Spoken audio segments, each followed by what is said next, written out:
All right, good day all from wherever you are joining us to the special edition of A Drink with Charith. It's absolute a pleasure and honor to have this special guest in my studio joining me all the way from Bangladesh. Does not mean the other guests who came on my show are not special, but it makes it extra special to talk to, I would say, a renowned cricketer, very special cricketer, our former national coach, a former colleague, and who has been around, exceptional cricketer, who has made his country proud and has got a medal of honor for his contribution for whatever he did in cricket. And ladies and gentlemen, it's always a pleasure, and as I said, it's an honor to have such a special guest. And wherever you are joining us, and I hope you are having a great day. Welcome to the show, ladies and gentlemen. Let me welcome none other than Mr. Stuart Law. Jared, hi. Hey, thanks for having me, mate. It's been a while since I spoke to you last, off the air, and it's been a while that, I've not seen you, I have not spoken to you. And as I mentioned, mate, and it's an absolute pleasure to have you on the show. It's a great pleasure and honor for you talking to me, and for all the listeners, going to, everyone's, joining in and listening to you. Big hi to everybody. People are already online. Stewie, it's been a long journey, mate. Very, very long journey. To cut a long story short, and not many people had the honor of, for looking back for what you have done in your life and to be rewarded, saying, it shows that, the medal that the Australian government gave you, your absolute contribution to the sport. Tell us where it all started, your pathway, how you got in there. If you can tell us that, the structures you have in place to your journey, that, you got selected to your youth Australian team. Where did it all start? Yeah, thanks, Charith, and hi, everyone. Great to be here. Great to join you, mates. It started a long time ago. It certainly did. I was born with a cricket bat in my hand. My family, very sporting. My grandfather was a good cricketer and an excellent tennis player. My uncles played rugby league, rugby union, cricket. And my father was also an excellent rugby union player and an excellent cricketer. So I was born into a family that just loved sport. I remember vividly, actually, my grandfather, who was a very good tennis player, as I said before, a good cricketer. We were around at my mum and dad, or I was at mum and dad's, and they came round for a barbecue, and we were talking sport. I was about 5 years old, 6 years old. My grandfather pulled out a tennis racket, pulled out a cricket bat. He put him up against the back fence, and he said, "Right, son, come here. You pick one, and I'll teach you how to play it." So Bullfed here chose the cricket bat. If I'd have chose the tennis racket, mate, it could have been a completely different pathway and what have you. But I chose cricket only because I was born with a cricket bat in my hand. I remember going to watch Dad play cricket, and then spending all afternoon playing cricket with the kids, not watching my old man much, but playing cricket all day. So that's where the love of cricket developed. My father, back in those days, there wasn't really much of a pathway system as such. Yes, you had your selection processes and, your schoolboy cricket, your club cricket. And from there, you had your under, 14s, under 15s, under 17s, under 19s. That was still the same. But it wasn't as, developed as what you tend to see now around the place with, high performance squads practicing 2 nights a week or 1 night a week. Extra games, extra matches being played as a team. So when I came through, it was, you got selected. You went off to a national carnival or a state carnival first. And if you played well enough, you got selected in the Queensland side, and then you go off to a national carnival, interstate somewhere. And you played against the best, that age group around Australia. And it was an awesome time, really. I don't think that happens much anymore. I remember going away. If they go away now, they play one-day cricket. But I remember going away, and the concept was you played 2-day cricket, and then you played one-day cricket as well. And from that they picked the national under-19 side. So from a young age, mate, I used to hit a ball in the sock, which is hung from the tree in the back garden. And I remember doing it once, and my old man came out and said, right, if you're going to do this, son, you're going to do it properly. So that was the first bit of coaching I ever got. And my father was probably, I'll regard him as the best coach I had. He gave him a technique. He gave me my mental toughness. And that set me on the path to what I achieved. Excellent, mate. But, what you're telling me, just everyone who's listening out there, again, a very good morning to everyone who is just joining us, and people will join us as we go on. There's what's your school structure like? Do they play competitive cricket compared to? I believe that you have fair knowledge of the structures in Sri Lanka, how school cricket is played.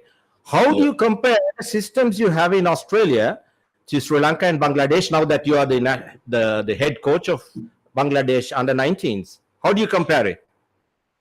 Look, it's different from when I grew up. The structure back in Australia, there wasn't much school cricket going on. School cricket was just something you did on a Friday afternoon to represent your school against other schools. Club cricket was probably more important and probably the better cricket to play on a Saturday morning. Now it's completely changed in Australia. The school cricket, the private school cricket system is probably the one that is most revered. And it takes precedence over club cricket because the school cricket's now played on a Saturday. So there's big, not big money going into it, but the schools put a lot of time and effort into their sport nowadays back home in Australia. So and the pathway system, some call it lazy, some call it smart. They use that cricket to select basically the kids to join the pathways, rightly or wrongly. And doing it this way, I feel that they're missing out. The young kids are missing out on playing club cricket on a Saturday afternoon, where as a 13, 14, 15-year-old, you play against men in the third grade, lower grades of grade cricket. You play against men, so you learn how to play and you learn how to be tough. You learn the skills. You ask questions of the senior players.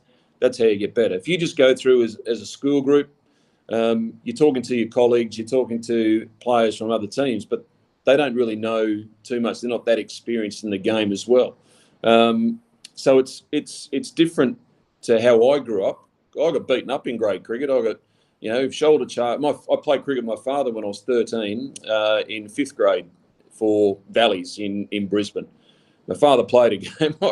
I hit a ball to square leg and I ran through for a single. The bowler shoulder charged me, bumped me over. Now, as a 13-year-old up against the man, he didn't miss. He knew what he was doing. I got up, dusted myself off, and walked over. My old man walked up and said, "You okay?" I went, "Yeah, fine, Dad." And he said, "You sure?" I went, "Well, what can I do?" He said, "No, you're right." So he learned how to deal with, getting beaten up mentally and physically, and then that gained, your mental toughness. You started going, "Okay, well, this is the way it's going to be. I've got to be really good." In Sri Lanka, I know that, mate, the school system in Sri Lanka, the private schools there, the St. Joseph's and what have you, it's a fantastic competition. It really is. And that one game that's been, going for over 150 years now, between the two big schools there, gathers a crowd of 30,000 people at SSC? Yeah, approximately, yeah. Man, oh man, that is unbelievably great for those young kids to be able to play in those games. Because dealing with that sort of pressure, you don't get that. You don't get that at club cricket. You don't get that at junior cricket anywhere else in the world, playing in front of a big crowd. And it's not just a crowd. It's hostile. It's what international cricket is basically you're gearing up for. So that system is, I think that's one of the best going around in world cricket.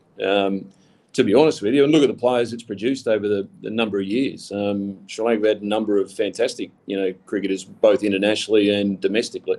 And in Bangladesh, it's different again. They haven't got the systems not in place like they really want or really could have.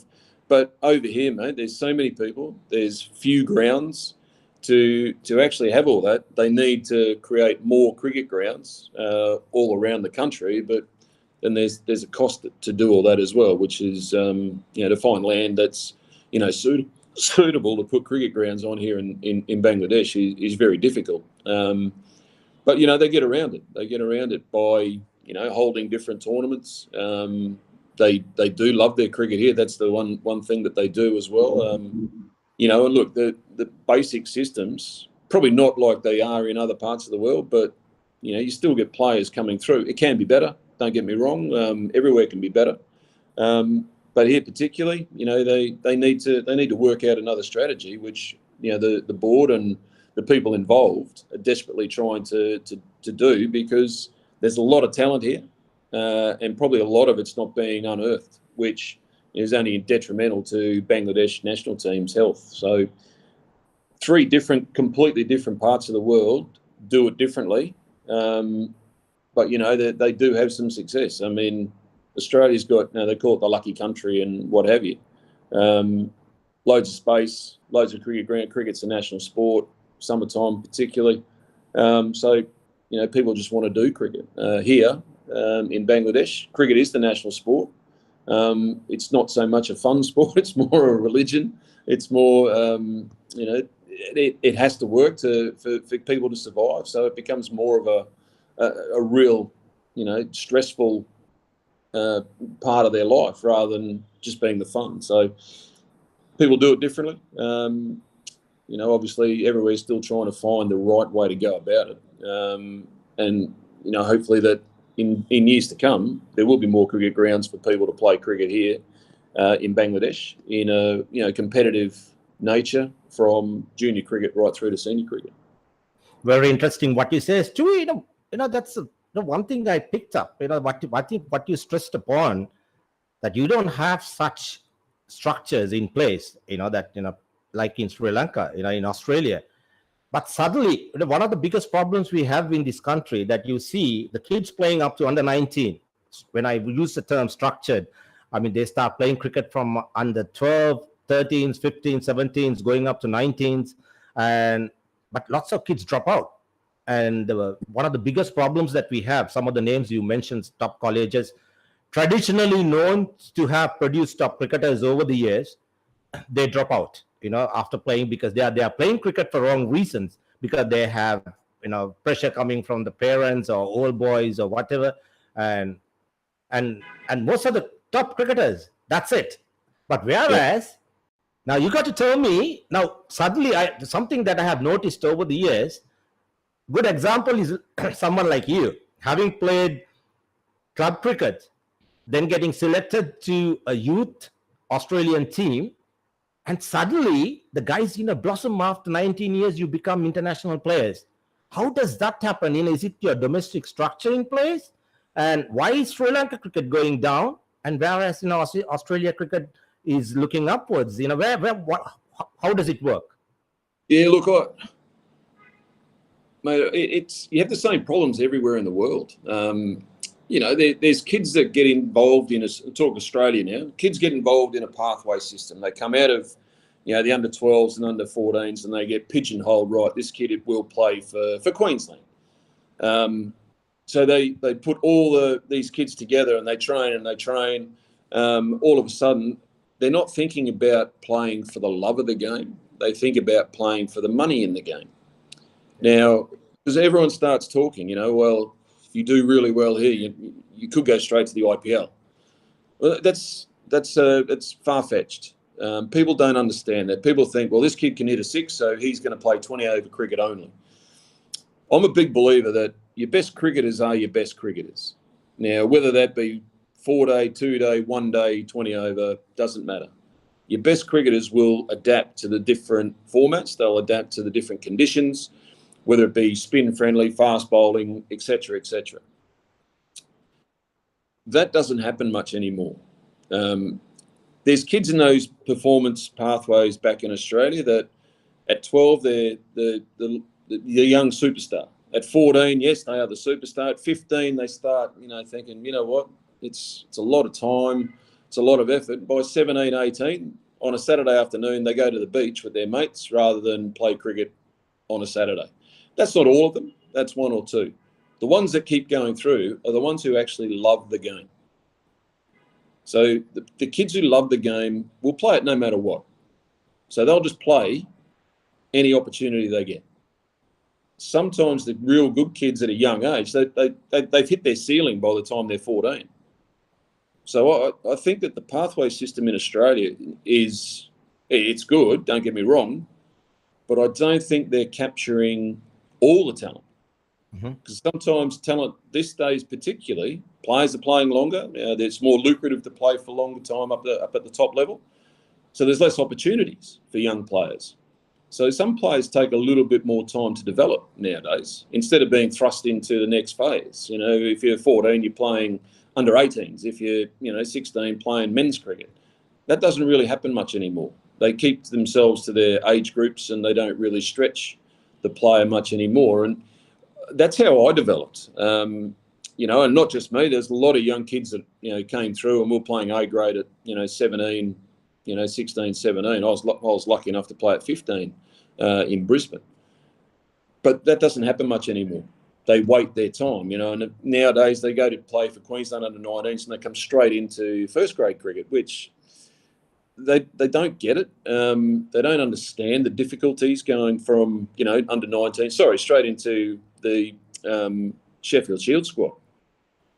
There's no real grounding of men's cricket in them until they get to Sheffield Shield. And I think the development that they're missing out on playing 2 seasons of club cricket, I think is detrimental to the health of the future of Australian cricket. And I'm sure that happens everywhere as well. Players are dropping out. But I think the players that drop out are the ones who don't really want it. They're doing it for other reasons, whether, as you said before, they're being, pressured by mum and dad. You must do this and this is what you must do. And, brothers and sisters or, mentors, what have you, saying, no, you must continue on. And if you tell a kid they must do something often enough, I've been a parent now for 21 years. If you keep telling your kid to do something, you must do this, they stop doing it. Yeah, right. Is it lucrative to play cricket, mate? Can you make a career out of it, playing domestic cricket in Australia? Say that, you decide to continue, become a professional cricketer. Are you sufficiently remunerated playing cricket? My God, mate. Yeah, you are. And it's significantly, higher than the national average wage. So it's just to play domestic cricket. Because don't forget, you sign on, you sign a contract with a state. Every match you get match payments. I think we used to get a meal allowance. I'm not sure if that's still the case. I'm sure it would be. On top of that, when you're away from home. And then if you're lucky enough, you sign a Big Bash contract, which is separate to your Shield contract. So there's extra on top. So, the really good players, the really good domestic players, and the players that only play domestic cricket, they're earning upwards of $200,000, $250,000, $250,000 a year. So it is lucrative, and there's no disgrace in that. The boys are lucky to get that. I'm not, saying I'm, upset that they're getting that money. That by no means am I saying that. What I am saying is that the kids who don't do that, drop out along the way, they don't love the game. And that's okay. Not everyone loves the game of cricket. I'm okay with that.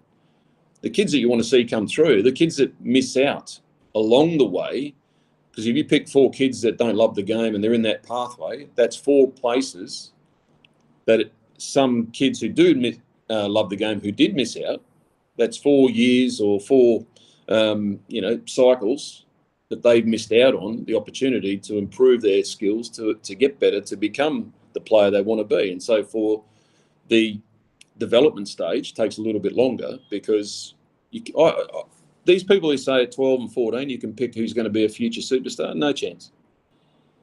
Right. You can't. You've got no idea, right? And no one's got a crystal ball. You can pick kids who love the game. You can see it. They're the ones who are there first. They're first there, last to leave.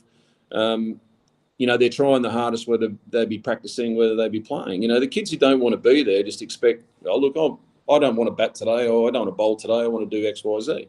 They're not there for the love of it. They're there because this is what they've chosen to do at this period of time in their life. And once again, that's okay. But don't pigeonhole them as the superstar if you don't know what you're looking for. And I think some of the people involved in pathways over the courses. A lot of them are volunteers, so a lot of them do it just for the good, out of the goodness of their heart. They miss out on a lot of the young talent coming through, and that young talent could be a future superstar. And some kids, Matthew Hayden he wasn't a young superstar. He took a while to develop. Ended up being one of the world's greatest. He missed out on under-19 cricket. He might have played one year of under-19 cricket for Queensland. He wrote a letter to Rod Marsh. I really want to be involved at the academy. Rod Marsh sent him a letter back saying, sorry, son, we're only taking first-class cricketers. And that fuel drove him. So he missed out on all the pathways, and look how that turned out. So these pigeonholing, and there's talent identification, but you got to select the kids who actually want to be there, who love the game. And if you can't see that, you shouldn't be in that job. I hear what you say, mate. So were you a kid who had that passion, the time you played, like domestic cricket? Was there a lot of money involved? I guess not. I think perhaps it was your passion. Oh, mate, it was my passion. I remember your career day at school when the teacher would sit down, or the career advisor would sit you down and say, okay, so what are you going to do with your life? My first answer was always, I'm going to play cricket for Australia. Wow. And my career advisor and my school teachers used to say, don't be stupid, you'll never play cricket for Australia. So I went, okay, no problem. So I turned off. They had no interest in me, chasing that dream. So I switched off at school, which, rightly or wrongly, to prove a point. So that's how I thought about the game. It wasn't about, I'm going to be a millionaire, I'm going to, live in this house and drive this car. It was always, I'm going to play cricket. I love the game of cricket. That's what I want to do. Every time someone asked me, what are you going to do with your life? I'm going to play cricket. So it wasn't. It was never about. There was no money when I came into it. I think my first foray into Queensland was I was 12th man for 3 or 4 games in a season. I was 17 or 18. I was 12th man 4 times, and at the end of the year, I pocketed $3,500, and I thought, you beauty, how good's this? So that was it for being 12th man 4 times. When I started playing, if you didn't play, you didn't get paid, and you probably got paid $500 for a 4-day match, and $100 for a 1-day match. So it wasn't like it is now. That's for sure. It's the money that's come into the game has been sensational. It really has. It's helped out in a lot of areas. Look at the IPL. What the IPL cricket has done for India. You look at the number of stadiums that cropping up at this current World Cup. The stadiums they're playing at, they're palaces. You look around, there's not a lot around there, but all of a sudden you go to the cricket ground, it's palatial. And a kid growing up to aspire to that just gives you something, extra motivation to, okay, I want to go and play in Ahmedabad in front of 120,000 people. Who wouldn't? I want to go and play at Lord's in the UK. I want to play at the MCG on Boxing Day. That's what drives you. It shouldn't be the money, and unfortunately, some people do. They get driven by money, but that's their choice. I absolutely love the game. That's why I'm continuing in the job I'm in right now. Well said, mate. Was that desire and the passion the hunger that you had, that you made such a brilliant cricketer at domestic level, which eventually led you to earn that recognition from Australian cricket? Is that what it was? Yeah, look, I had some great guiders, mentors along the way. I played, as I said, club cricket when I was very young, 15, 16, and I was playing alongside Alan Border, Kepler Vessels, Greg Ritchie, Brett Henschel, all Queensland and Australian players, most of them.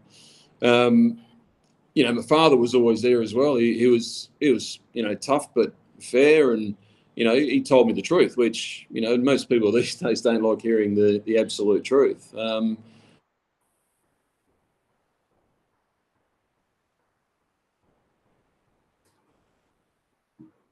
Well, I'm not too sure whether Stewie is still online. I think there's a slight hiccup. Stewie, are you still there, mate? Well, I think I need to bet on until Stuart comes back online. Just a Yeah, I can't see Stuart online. He probably, that he's having. He mentioned to me before the show that their internet connection. Sometimes they may have issues with the internet connection in Bangladesh, and I'm sure that Stewie will be back with us in a short space of time, hopefully. Yep, guys, that I can see all the questions coming in, and that I'm just to let you know that yes, we'll get there. We'll discuss about all the burning questions about the World Cup. Prior to that, I thought I'll just have a quick chat with Stewie to find out about his past and how he got there. And without a proper recognition, it's just no point in diving into the burning questions you guys are asking about. Yes, we'll be getting there shortly. Stewie, are you back with us? I think it's good to have you back with me.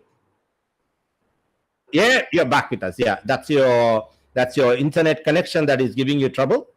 But where is Stewie? Stewie's gone again. Anyways, until Stewie comes back online, just for a moment, let's take the few Q&As that has come in, and we were just discussing about how Stewie got into the Australian cricket, and this being honored with the Medal of Honor. That that's the pathway we were pathways we were discussing, and we were trying to compare the systems that we have in place in Sri Lanka, in Bangladesh, and in Australia. And so far, what he had said, that Sri Lanka compared to what Australians got, that we got such a fantastic structure, that I don't think, the little I know, unless that someone else comes and says no, somewhere else in the world, that there are better structures when you talk of Sri Lanka schools cricket, and which is fantastic. I don't know any other country still plays cricket from very young age, from 13 to 19s, and just going up the ladder. But we discussed about the kids falling out, and what Stewie said was like it can happen in any country, that the kids, only a very few kids that who had the ultimate desire that will continue to become exceptional cricketers. And but then there was an interesting area that that I wanted to get some clarification, why that Australian certain cricketers, when it comes to after leaving school, when they come to over 19s, why is there a sudden surge and getting into the international sector? That that's something that Stewie explained, that structure is in place, and the amount of money that is coming in. And unfortunately, that Stewie was off the line for a while, and hopefully Stewie will come back. And until then, I'll try to bat on. That's okay. Let's take some questions that what you guys have raised in the meantime. What do you think went wrong in Sri Lanka batting? Bundled out for 50. Last two outings against India, it's something wrong with the technical or the mental side of things. Yes, it's Manix. That was one of the questions I was going to ask Stewie. Hopefully, he'll be back online quickly, and so I can. Well, I have my views on it, but let us give a few more minutes, few more seconds for Stewie to come back online. So it'll be great. It is not my show; it is Stuart's show. That hopefully Stewie will come back online, and that he will explain. I hope you people realize that there is a bit of unrest in Bangladesh at the moment, and Stuart was in a lockdown scenario. That's all political, nothing to do with just a few things that is happening, and so his stream was limited, and that's where I think Stuart is having problems getting network connections from his apartment. It's a few logistic issues he have. I think Stewie is back. Let me get Stewie back on. Yeah, let us get Stewie back online. Have you got me? Yeah, got you, mate. Got you. Sorry about that, mate. That's your internet connection, I believe. Yeah, it drops in and drops out, mate. So it's par for the course here, unfortunately. But it's only unfortunate that it stops your show. Okay, no, not a problem. Just I tried to keep that end going. It's like the Sri Lankan batting collapse. Suddenly you see people appear. There are so many questions that are coming through, Stewie. But until we get there, very quickly, I want to clear, because these are certain questions that I need to ask you. That I know that you had such a fantastic career domestically. Do you find and it's an interesting question. Personally, do you find a massive, what can I say? There's a distance between domestic cricket, or disparity, I would say, between domestic and international, crossing that bridge from domestic to international cricket? What are your views on that? Oh, look, there are. It depends on where you are as well, where you play. When I grew up, the difference between first class cricket and Test cricket was completely, it's miles away. The standards that you need to keep, and the standards that you need to maintain to get to that level, not just to get there, but also then to stay there. It's unbelievable. You don't understand it until you have to live it. People I see quite often, there's posts on social media saying the unluckiest cricketer from Australia. Well, I don't think I'm unlucky at all. Yes, I would have liked to have played more. Yes, I would have, loved to have represented Australia in, 50 to 100 Test matches. Who wouldn't?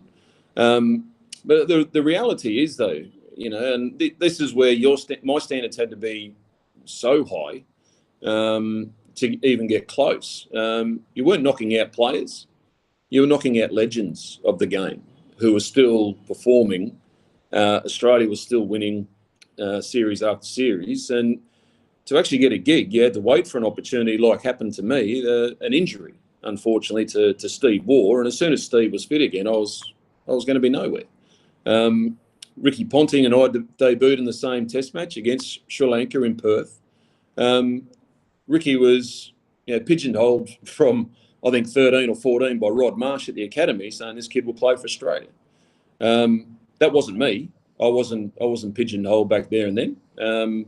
So when Ricky came up and then he batted the way he did in that first innings, when an opportunity arose in the next Test, well, he grabbed hold of it. So I think they made the right choice there too, by the way. He was a pretty good player. So the difference between first class cricket, and this is where, when I was not selected for Australia and got a bit frustrated because I was told one thing and other things happened, and that's another story for another day. So I tried to make the Queensland cricket team. I was captain of Queensland for 10 years. So during my time, I tried to make Queensland the most competitive, the most feared, and the most hungry to win games of cricket, no matter who we played. So if we were playing New South Wales at full strength, we had to beat them. If we were playing, the touring test team before the first Test of the summer, we had to beat them. And I was told by, chairman of selectors was Trevor Holmes. England came to our shores, and Pakistan was another one, where he said, right, in this warm-up game, it's a 4-day game, you must win the toss and you've got to bat for 3 days. No, mate, we're going to beat them. And he said, no, you'll give them too many opportunities. We don't want them getting too much practice opportunity before the first Test. I went, we're going to beat them, mate. And he didn't like that. So we go out and we beat them. And he'd come in and he'd sit down, he'd dress me down and say, I told you to do this, why'd you not do it? I said, mate, we're piddly little Queensland. We've just beaten them before the first Test. How do you think they're going to feel going into the game against Australia? So it was just what I wanted to achieve after that. And I wanted to make that gap closer. And it finally came to a game against New South Wales where Steve Waugh, after the match, came up to me. We had a beer and a chat, and he goes, mate, got to tell you, that match we just played then was harder than any Test match I've ever played in. And that gave me more pride than walking out playing for Australia at times, because you think, wow, that's something that I set out to try to achieve.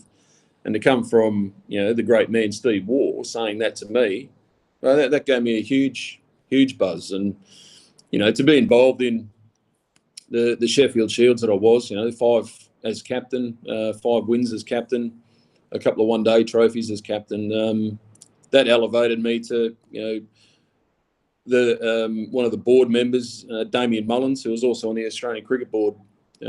He put my name forward for the Order of Australia medal, and I was lucky enough to meet some criteria, and I was awarded it. So that, once again, that was something that I was quite embarrassed about, because people don't get in Order of Australia medals until they've actually finished, or they've really done something for the nation. I hadn't really done anything for Australia. I'd done it all for Queensland. But to hear what Steve Waugh said, and the other states that we played, and our job was to make sure that if a place became available, someone was ready to jump into that Australian team.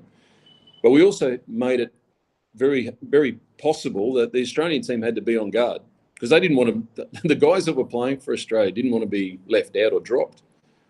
So that pushed them on. And that's why I think the system underneath the Australian team back then drove that Australian team, not because they feared being dropped, but they knew that if they didn't play well, someone else would take their spot. And that's quite powerful. Respect, mate. How many times respect for what you have achieved in for Queensland cricket, and how many times were you awarded the most outstanding Australian cricketer of the year? No, never. I was awarded the Queensland Player of the Year my last ever year. So no, I didn't play for awards, and people say, "Oh, rubbish! You play for stats." No, I didn't. I played to try and win as many games as I possibly could. Sometimes to the frustration of my father. You try and grab a game by the scruff of the neck and drive it forward, and you take some risks that you probably normally wouldn't take. But I thought if we can get through this and we can start, getting the game moving forward, we've got a chance, an opportunity to win the match, and that's what drove me, mate. I didn't get driven by stats. Oh, man. Well, people are eagerly, waiting to hear. I can see them firing, so many questions to me. The people want to hear. Before I move into that next segment, which stint did you enjoy most? You played few seasons county. What was your involvement and enjoyment playing in England? How challenging was it? It was the finishing school for us. We were told as young kids, if you want to go and learn how to tighten up your technique and learn how to score runs in different conditions, county cricket was the place to go. And my name was put forward by Alan Border and Mark Waugh. So I remember Alan Border saying to me, I've put your name forward to Essex. And if you go, don't let me down. So I had those words ringing in my ear when I left. And I love county cricket. County cricket for me was a bit of an outlet. I wasn't, I was overseas player, a senior player, yes, but I wasn't captain.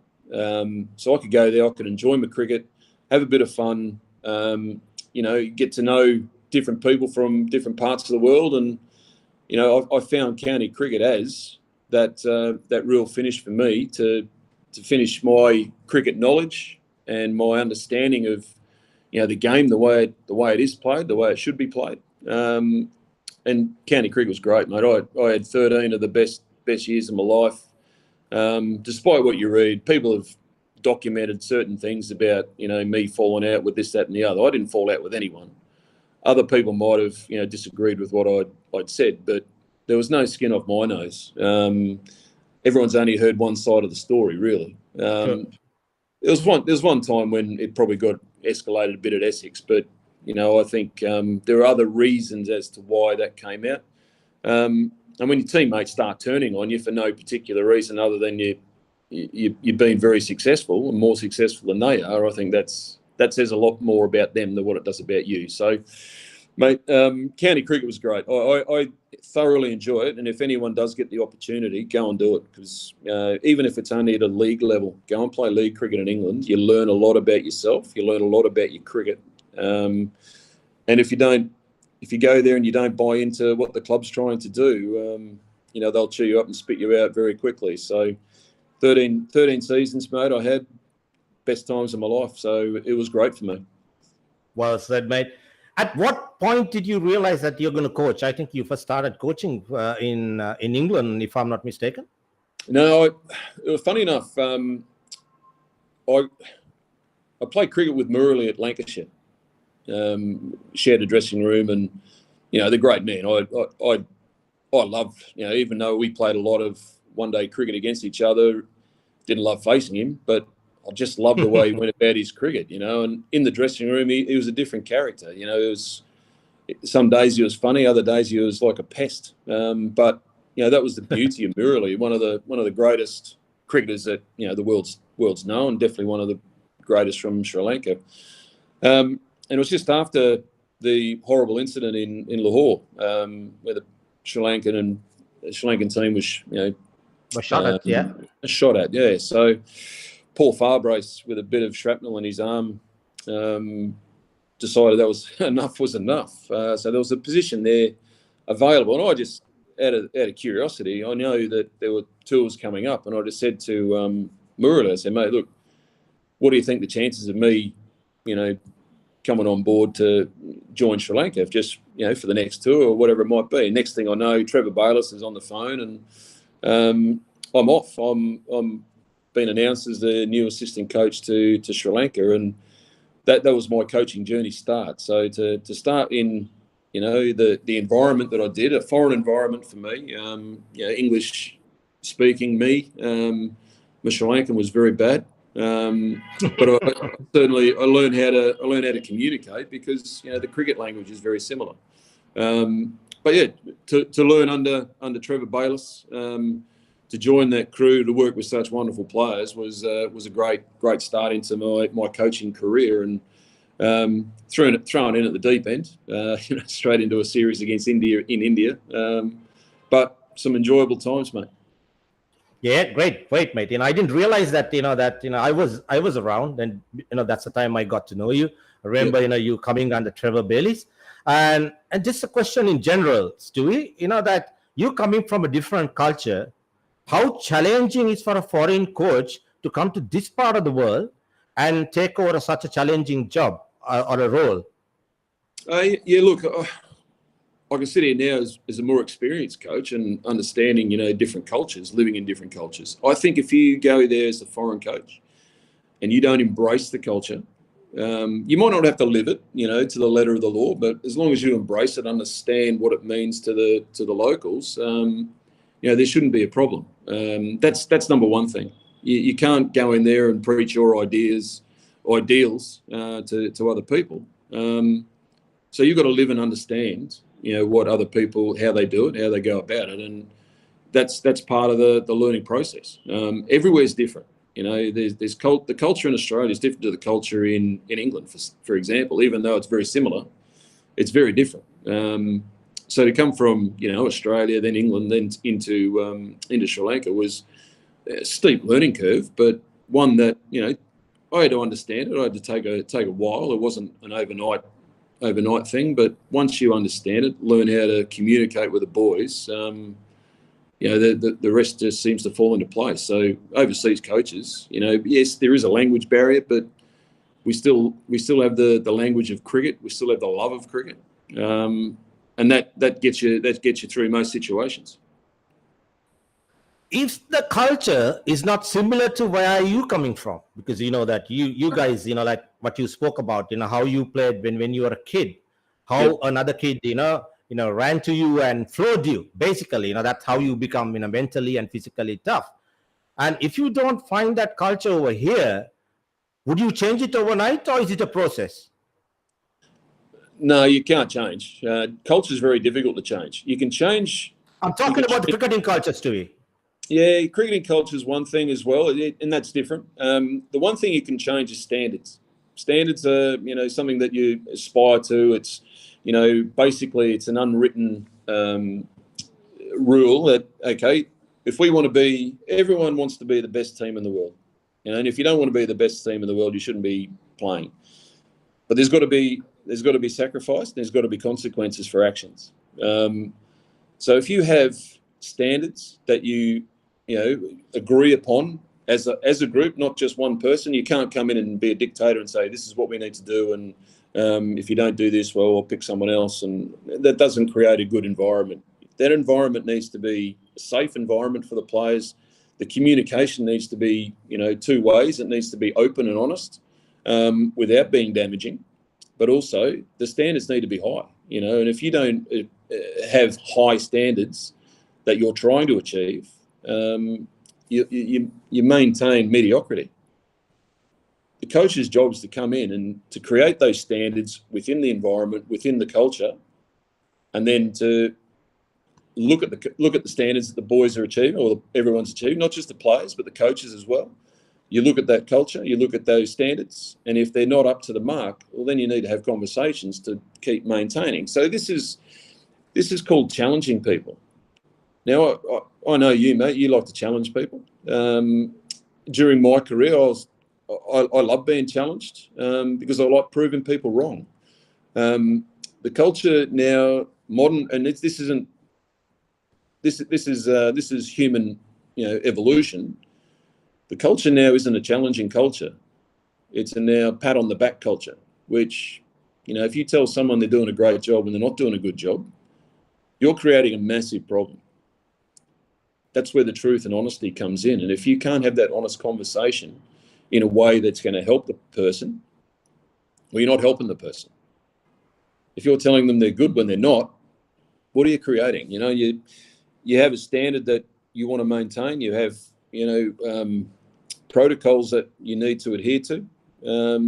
If you can't maintain those, what are you doing? Then that's how I evolved as a coach. I have standards, not just of me, but of everybody, that I'm in charge of. And if people aren't up to those standards, well, we need to have that conversation. And to me, that creates a healthy environment. And if you have that healthy communication, you can achieve anything. You're right, mate. I thought it's only a problem that is only, that it's an isolated problem only in Sri Lanka, that, you give someone your professional opinion, people take it personally. I didn't realize that it has spread globally, and it's becoming a more of an issue that, especially guys like you, in that top position, who have come from different cultures and want to make a difference, but you cannot do it because of the systems that are in place. That was going to be my next question. Why should countries employ foreign coaches? That's just very briefly, if you can, before we move on to the major segment. The people are anxiously waiting, asking about the questions about the World Cup. Could you tell us why countries employ coaches, the foreign coaches, mate? What's the criteria behind? Look, I'm not going to say it's a wrong thing because I'm a foreign coach trying to get jobs. No, I'm not. No, I'm not, mate. I'm all for it. And I'm saying, what's the criteria behind? What's the thinking behind? I've seen different cultures do it. And if you have a foreign coach in position, the people above, whether it be board or ministries, administration, whatever it might be, are more reluctant to get involved and micromanage a foreign coach than what they are a local coach, because a local coach will fear that if he doesn't do it, what's being told, well, then he's on the way out. Now, that's my opinion. Only my opinion. It's not. I'm not saying that's what happened, but that's only my opinion. And I've seen it work. There's, depending on what level you're at and where you are. If there is a local coach involved, even in a support staff, and if someone from the board is trying to get information in to micromanage, they'll find someone they can break into the dressing room. So if they go to that local coach, then all the information that's being said and done gets relayed back. And it might get, what Chinese whispers are like. What's actually happening inside isn't what may not be being necessarily reported back to the person on the board. And then they react in a way that they come in and they change the whole process. So the overseas coach, I think if you are the overseas coach or you are a coach, you need people around you in your support staff that you can trust 100%, not only to do their job, but also to let you know when you're not doing your job properly, and to facilitate the problems that are going on within the group, in the team, to be able to speak about it and come to a solution. They're the people you need around you. Now, if you've got someone in there that you don't really know, you've only just met, and they've got someone barking at them from above, well, then that can create disharmony within the support staff. Now, once you have that in the support staff, my God, that's difficult, because that drips down and feeds into the players. So players aren't stupid. Young boys aren't stupid. If there's something that's not quite right in the support staff, the players will know. they'll sense something. And once you have that, that creates confusion. Confusion creates poor performance. Well said, Stewie. I was going to come on to that question. I think in a nutshell, what you're basically saying, the reason why the countries look for foreign coaches, it's not easier to manipulate. I think that's the prime reason. That's the harsh, honest way to talk about it, mate. I know that's you. Yeah. And as a head coach, how much a free hand do you expect when it comes to selections or any team decisions? Oh, look, once again, the only person who's going to be under the microscope when a team loses is the coach. The captain may cop a little bit, but it'll all be pushed on the head coach. So, if that's the case, my view on it is that there are selectors normally in position. Selectors pick the squad, but then because they're not with the team normally day in day out 24/7. Yep. They come in for a period of time. They'll pick a squad of players. You'll have a voice in that. You might not have a say, but you'll have a voice. And then when it comes to the team selection, there's going to be one or two players that you want to select, and for different reasons. You've just got to give your reasons forward and leave it as within that regime. Selectors will sit down with you, but if you have a real point to get across, you've got to be strong in doing that, because ultimately, if you want to pick one player over another, and the selectors go, no, you got to pick him. He's been there for a million years. No, we want to play this type of cricket, this game or this series. We want to pick this type of player. I think the coach needs to have that authority to do that, because ultimately, if the team doesn't win, it's the head coach who's under problems, in trouble. So. I think that's the way I'd like it to work. I'm okay for selectors to have a massive input into it. That's their job, and you don't want to say you're not doing your job, I'm now taking over. Let them do the job, work in harmony with them. But if there is a position that you want to question or change, you do it the right way by including the selectors. In the end, they might just say, look, well, okay, well, we'll give you the squad of 13, 14. You pick your team. It's on you, and that's how it should be, because no matter what happens, it's going to be. Because if you have the selector saying, no, coach not having a word, the team doesn't perform well, who's going to cop it? Not the selectors. Selectors don't cop the flak. It's the head coach. So the head coach has got to have some input into the team that takes the field. Well said, mate. I think what you're saying is, now that you have coached like almost 4 different nations, the same rule applies when it comes to team selections, that the selectors have a close meeting with the coach, and then take the input and give the best 11 that they could think that it's a winning combination. Is that how it works? It's similar to the system we have in Sri Lanka. Is that way it works? Yeah, it's slightly different in Sri Lanka, because it then has to go off and be approved by the Prime Minister of the country. That doesn't happen. That doesn't, and that's the way Sri Lanka have done it. So it doesn't happen anywhere else in the world. So that's unique in Sri Lanka. I'd love for the relationship for the selectors and the coach in international cricket. The captain and the coach need to be involved in the communication of the selection, because the captain also has to take the field with the players that he wants to take onto the field. If you're captain, you've got a player on your side that you think, my God, no, we don't need him. We need this type of player.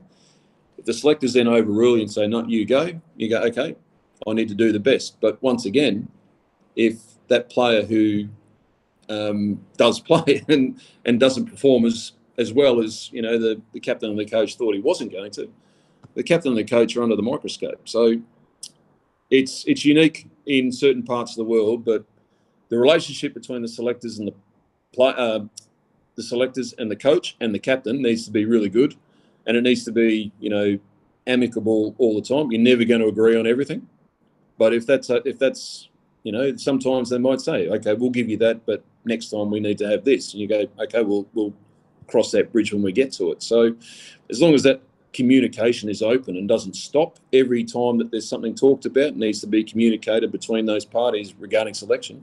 I think if you do that, you create a really good, solid process, and hopefully you're getting the best team out on the field every time. You're right, it's very rarely that you come across an instance where that the selectors and the coach and the captain on the same page, and that everyone's that there's going to be arguments. I think they are healthy for the game. That if everybody is on the same page, unless that you have a miraculous 11 that is performing day in day out, and there's nothing to select and everyone's on the same page. It doesn't happen all the time. Mate, now it's coming to a bit of a tricky question. Now you could see that it's happening in Pakistan, it's happening in Sri Lanka, that despite what you say is that as the coach, he takes the plunge when things go wrong. And if someone else is appointed, like a team director or a consultant, and if he starts dictating terms to you as a foreign coach, how that scenario going to affect you, Mike? Well, it does affect you mentally more than anything. If you're selected as the head coach, you come into a program, you basically run the program, you just devise the program, and you facilitate, everything else. If someone else is sitting above you, but then comes in and starts, taking over, well, it sort of undermines what you're trying to do. Sure. And that can create confusion. Once again, it comes down to communication. As long as that's communicated that, okay, no, you're still in charge of the team. I'm just here as a sounding board. I'm just here as an ear to listen and to offer advice. But ultimately, the head coach, once again, he's the one who's going to be copping it. If the team doesn't do well, he's the one who gets sacked. No one else. The players don't get sacked. The assistant coaches don't get sacked. It's the head coach who's heads on the chopping block. So as long as the director and the head coach have that understanding, have that communication and trust between each other, that, okay, I'm just here to offer advice, the head coach will take the decision. I think that's how it should work. I don't know no one knows what's going on in the dressing room other than the people in the dressing room. But if there is a bit of confusion and someone's trying to take over, the emotions of the match start, getting to a stage where, I need to do X, Y, Z. There's arms going everywhere. It just creates confusion. And once there's confusion, as I said before, players aren't stupid. They pick up on it. And once there's confusion amongst, support staff, that drips down into the playing staff. And once that happens, you don't perform as well as you can. Well said, mate. Moving on to the World Cup, the most important segment, that's I know that, you have certain restrictions, and I will not put you in a spot, since we are yet to play Bangladesh in the World Cup, mate. That's not my intention. But you being our former coach, you probably would have seen what has been happening in the World Cup since of late, especially what transpired in the last game. There are so many questions that are coming up, about the batting techniques and what transpired and the new bowling techniques and all that stuff. Your current views on the World Cup scenario, what is happening, what are your expectations and some of the top sides performing? 2 points that I need for you to talk about, your thoughts, your views on Sri Lanka cricket and how we have performed thus far, and perhaps the surprising performances of English cricket, and people had a lot of expectations on baseball and that being defending champs and where they are placed right now. What are your thoughts in general? What did you expect out of Sri Lanka in the World Cup? Well, look, to be honest, I think everyone was very hopeful that they'd come through. They had to qualify, which probably wasn't the greatest start, but you think playing in India in conditions that are more suited to the Asian nations, and having won the World Cup a couple of years ago, it's not the World Cup, the Asia Cup, a couple of years ago, the chances of Sri Lanka should have been very high. I think the one thing that, yes, take India game out of it. I mean, that was unbelievable. You know, the fast bowling quality of India is through the roof. Mohammad Shami in world cricket is my favourite fast bowler to watch. His skill level is so high, taking 5 for the other day and previous games as well. So let's forget about that. India are very difficult to beat at home, no matter who you are. Even on a bad day, they're better than, you know, the best team underneath them. So let's forget about that game. The injuries that Sri Lanka have sustained to key players. Once you go into a tournament like that, you lose your captain. That's a big derail. Kusal Mendes has come in and done the job to the best of his ability. You know, he's still scored runs. He's keeping wicket as well. It's difficult. You know, wicket keeper's got the most difficult position on the pitch, and to put, you know, captaincy as well. That's a huge burden on a young man, and he's done it. Was that the wrong call, mate? From a coach's point of view, is an extra burden on the man? No, not a wrong call. He's probably the most. He's one of the most gifted batters I've seen of a modern day Sri Lankan player. And look, he's done a great job. He really has. It's not the reason why Sri Lanka aren't performing. You look at the injuries. The injuries, players coming in, players going out, players added to the squad. You know, 3/4 of the way through, creates confusion again. You know, the team has to play differently. Players aren't constantly in that environment. You know, upskilling. They've got to come in. They might have been at home doing it, but it's not the same. You know, so they need to come in. All that change, it derails the best of them. You know, it'd be interesting to see now after today's game, Australia playing England, how it derails Australia with Glenn Maxwell not being available and Mitch Marsh having to fly home. Now, not just two key players from the Australian setup. How will that affect their match today? Sri Lanka, you know, they always play, you know, the way that the way I want to play cricket. They always play that way. You know, they're aggressive, they're cheeky, they usually fight well above their weight. They just haven't had, with all these changes, all these injuries, they just haven't played as well as they can, and that happens. Could be worse. You know, England's the same. You know, England have come in as the current World Cup holders, and they haven't been anywhere near the races in any match they've played in. They won one match, but you know, the rest of the games they've been well under par, and at times that just happens. You know, you can't be good every day of the week. And once you start on a losing streak, you lose one, you lose two, all of a sudden the third one's around the corner. If you lose 3 and 4, you think, my God, we're never going to win another game of cricket. And that negativity engulfs you to where the English team is now. You know, they need some huge fight, and there's probably no better team to stand up and have a fight with than Australia later on today. So it'll be, I think that'll be a good contest. Sri Lanka, mate, you know, it's a shame, but it's understandable considering the key injuries to key players. It can derail a team very quickly. So you basically you put the finger on it. You know, yes, it's understandable and undeniable. I would say that the injuries, you know, cost us a lot of issues. You know, that the replacements coming in and perhaps not up to the mark of the players whom you expect to perform at World Cup level. So that's a reality which you need to live with. You brought the subject of Glenn Maxwell and Mitch Marsh not being there, but look at the replacements they got, mate. You still got Stoinis and Cameron Green to come in. So I suppose so they can still live up to the expectations, with having proper replacements. You spoke about a very interesting subject which people have asked questions about, Mohammad Shami being the most skillful bowler, and yes, we didn't want to talk about the last Indian game. We are not talking about the result, what transpired. But the level of fast bowling that you witnessed the other day, mate, the counter swing, which I thought I would give a term.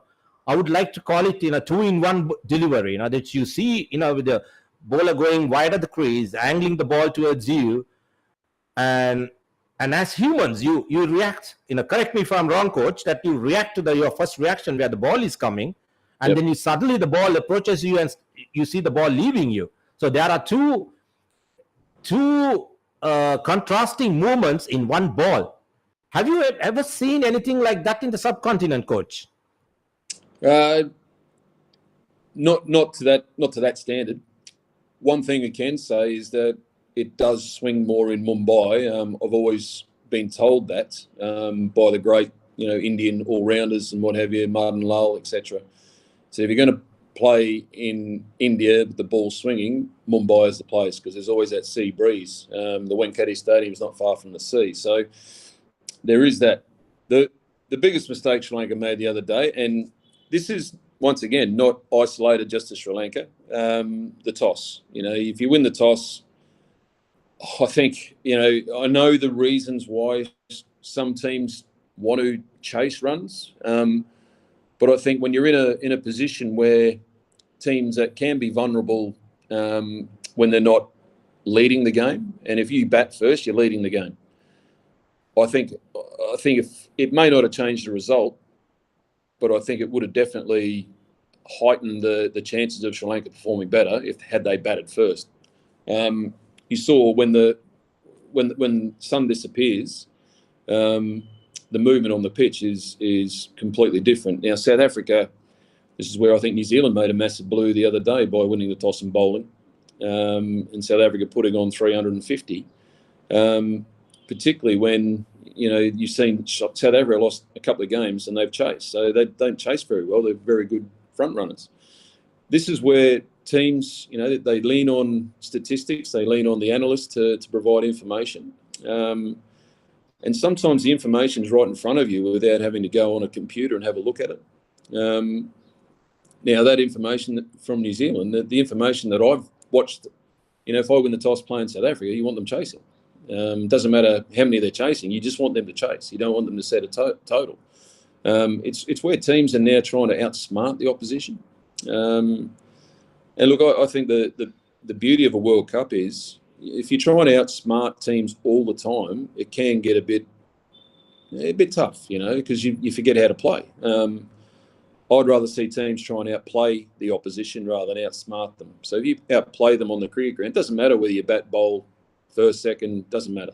If you outplay the opposition, that's all you should be concentrating on. You shouldn't worry about, if we win the toss, we're going to do this because this is going to happen and this could happen, blah, blah, blah.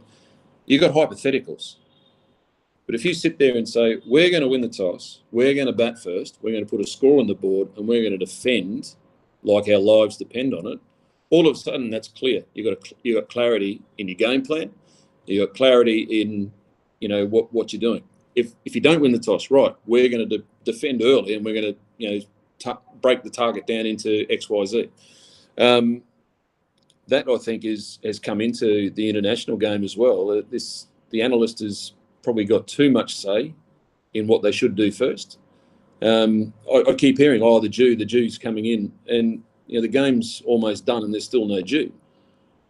So that's play the game that's in front of you. Yes, use the information that you get from the analysts, use the data, but use that data and the information from the analysts to suit the way your team wants to play. Don't let it dictate how you should play, because that's not how you want to play. Go and play the game you want to play. Be up front. Take it on. Don't worry about the hypotheticals, what could happen if this does, come in, blah, blah, blah. Play what's in front of you. It's the easiest way to play. What they say is control the controllables and do not worry about the uncontrollables. Just do what you can. That's what they say. Coach, having said that, now if the ball starts, that's a technical question, which I'm looking for answers. If the ball, which I spoke about, which I would call a 2-in-1. Yep. Like you have two contrasting swing involved, conventional and then the ball going the other way. With the new ball, I'm talking about reverse swing. As a batting coach, that what advice would you give your batters? How would you counter that swing? Well, yeah. I mean, if you're talking to Kusal Mendis's, dismissal. The very first ball, that Pathum Nissanka, if you got that, it curved in and it straightened and it left him. How would you play a delivery like that? Well, it's probably the way he did, to be honest. We're picking out two excellent deliveries. The one thing you've got to sit down with your batters before the match and say, look, okay, if Bumrah opens the bowling, you've got to be wary. He swings it both ways. So you've got to be awake and you've got to be, on your game from ball one, and Nissanka got a very, very good ball. He probably tried to turn a ball that was hitting middle stump to square leg. Kusal Menace, and that's just down to the angle. The angle of the bowler coming mid-crease, angling it in towards the stumps. As the batsman, you think, that's a leg stump half volley. I'm just going to work that to square leg for a single or 2-3 boundary, whatever it might be. When it starts swinging, that's when you have problems. And this is where basics, I don't care. The modern day coaches are now saying, no, you need power. Technique is power to me. If you haven't got a very good technique, particularly in 50-over cricket, where the first 10 overs, don't forget a new ball from each end, and a Kookaburra white ball only swings for 3 to 5 overs. So if you look at it, that's 10 overs. That's Test cricket. So you've got to defend like life depends on it. You've got to put away a bad ball. If they're not bowling bad balls, you've got to find a way to not get out, survive, rotate, strike, whatever it might be. So for that ball to come in wide of the crease, you'd be saying to your batters, just, okay, if he goes wide, he's trying to swing it away. He's not angling in to get you out LBW or bowled. He's trying to nick you off, number one. And if he doesn't, he's trying to get you bowled or LBW. Play straight. Hit down the ground. Use the V. Basics work. This is the misconception in modern day cricket at the moment. Everyone's looking for the funky. Everyone's looking for the stuff that looks really cool. The best players, Virat Kohli, he's been at the top of his game for a long time. He just does the basics better and longer than anyone else. You look at Quinton de Kock. He's had an unbelievable World Cup to date. He starts the first 10 overs. It's like he's playing defensive cricket. He might hit a boundary here and there. He might just pick one up and hit it for 6. But 9 times out of 10, if he's bowling a really, if you're getting really well bowled to, he defends. That's what it is. You've got to understand and recognise the moments. South Africa don't do all their scoring in the first 10 overs. They do it in all the last 10 overs. And they only do that because they've got wickets in hand. They've got power players, don't get me wrong. They are power.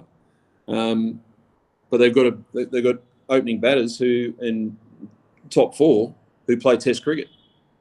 So they understand the game that's needed, and then they let the thrashers come in at the end and take the game away. So, if you're looking at balls that are swinging both ways, balls that are angling in and nipping away to the slip cordon, if you're not playing straight, you're giving the bowler more opportunity to get you out. If you're playing across the line, playing the leg, it's only a matter of time before you get out.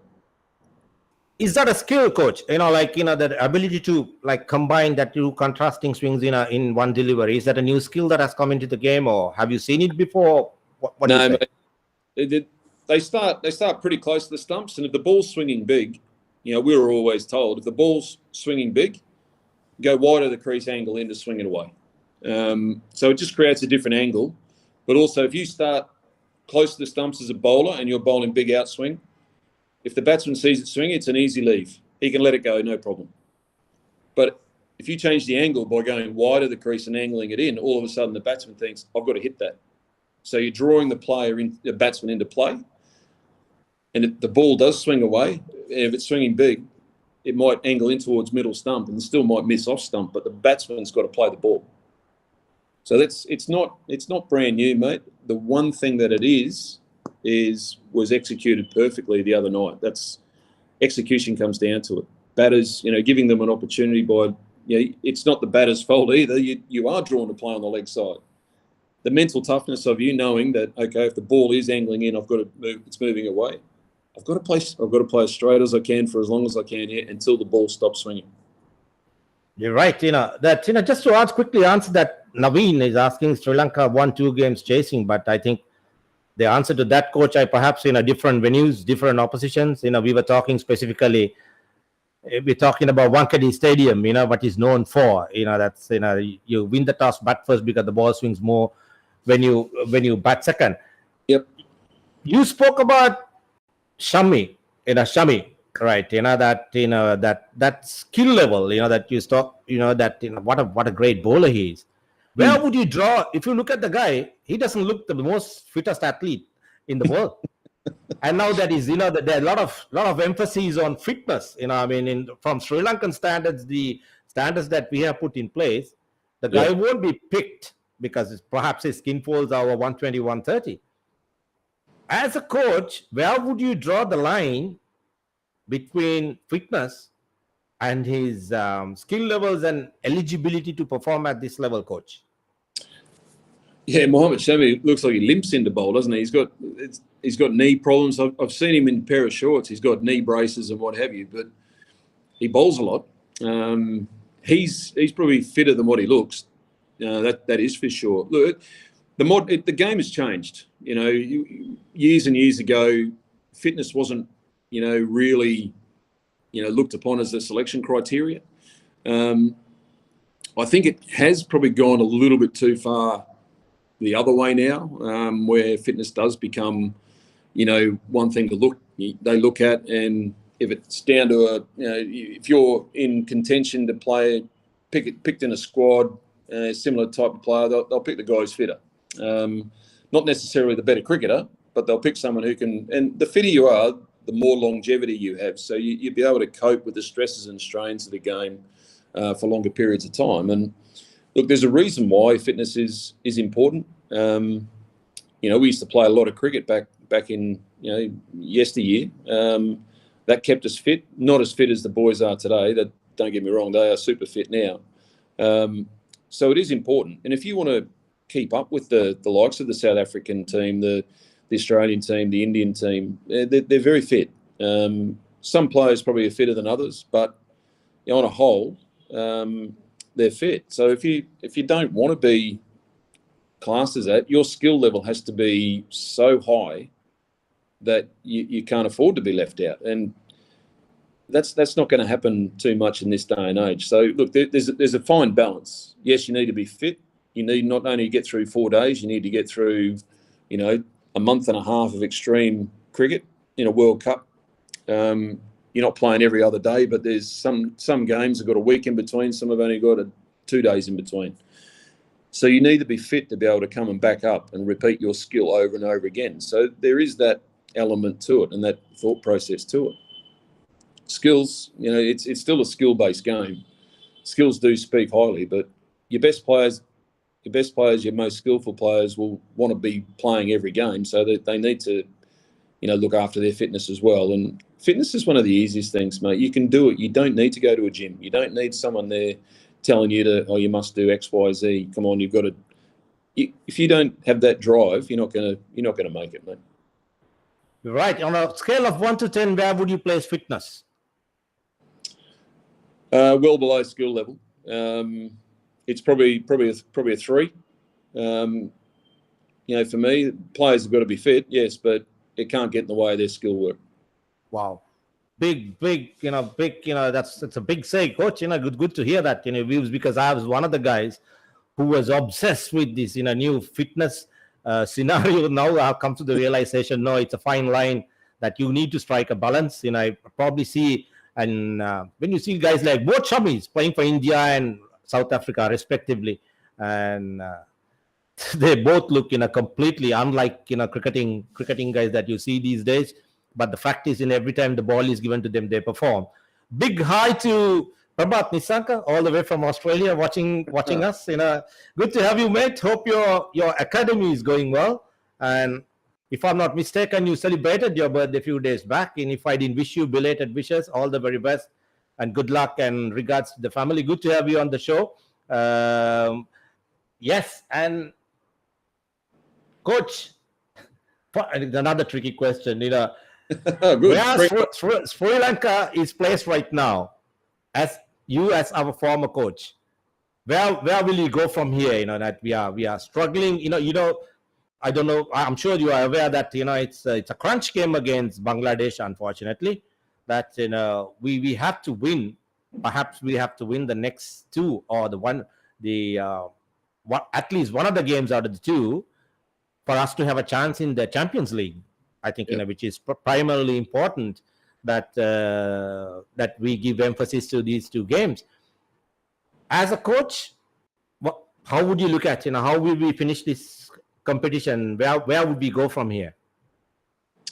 Look, to finish the competition, you can't worry about, if we don't win one or two, we're not going to make the qualifications. If you start thinking like that, you won't make them. So it now comes down to, this is where the hierarchy within the dressing room needs to start saying, right, forget about what could happen. Let's worry about the next ball. The old cliches. Worry about what's in front. Don't worry about anything that's behind. Forget about that. We can't do anything about that now. Worry about what's there in front of you tomorrow. Let's not worry about what's happening in 6 months' time. It's a young side. The Sri Lankan team, high skill. We've seen some great play from the batters in the recent past in this competition. So they can do it. They're only young. They're still learning their trade on a whole. They've got some experienced players in there, but they're only a young side really. So there's still plenty of cricket for them to play. You finish this competition as strongly as you possibly can.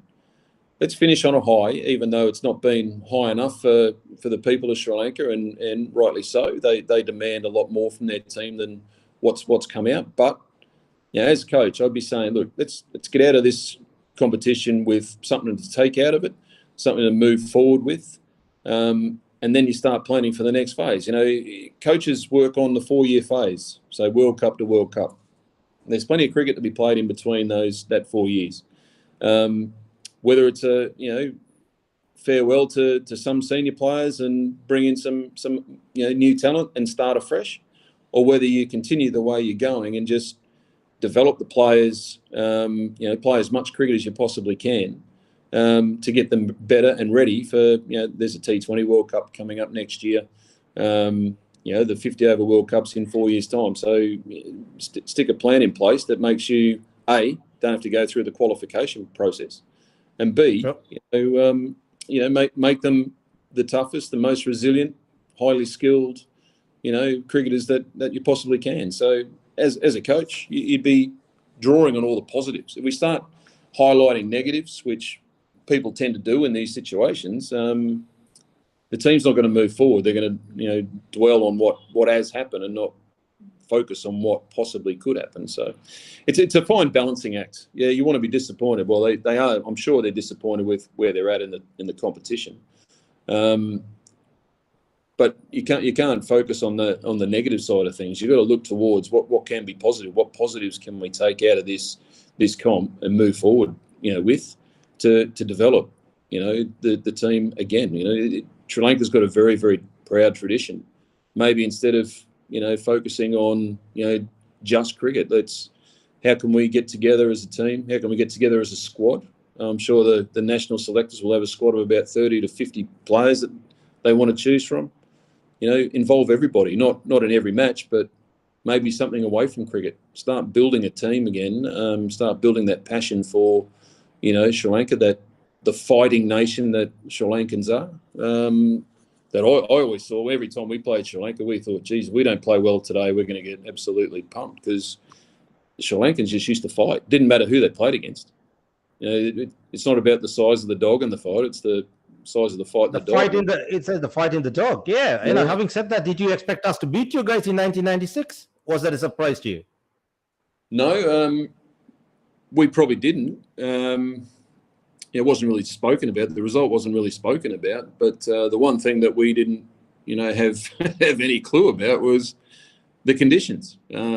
Australia being Australia, Mark Taylor walked out, won the toss, and we're gonna bat first, not knowing that come the evening time there was going to be a film of water over the ground about 1.5 inches thick. That Shane Warne couldn't grab the ball. Glenn McGrath wasn't doing anything. Damien Fleming couldn't swing it, et cetera, et cetera. We didn't. That was never spoken about, and that's probably one thing. I knew that Sri Lanka would win the toss and they'd bowl first because they would have done their homework. We didn't do our homework. We just arrogantly turned up thinking, piece of cake, another one in the bag. Well said, mate. Just if you can quickly answer, I think Prabha is waiting for an answer for his question.